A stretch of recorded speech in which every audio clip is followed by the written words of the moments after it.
insan ben sen diye diye ölüyorum.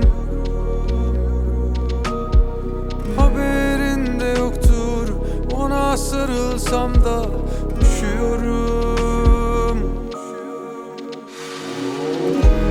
Unutursam düşsün derde, acısı da kaldı serde. Yüreğim nerelere gidelim?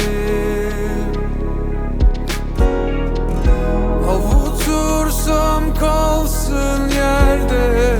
Söyle aklın fikrin nerede? Yüreğim nerelere gideyim?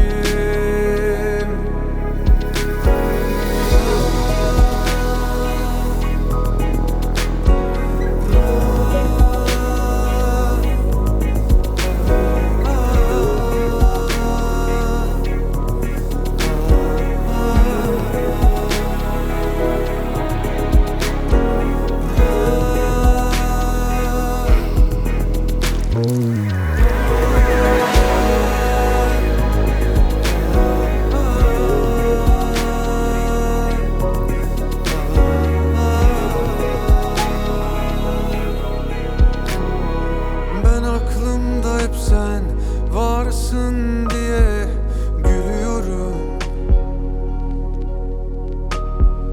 Alnıma yazılmış ayrılık acısı çekiyorum.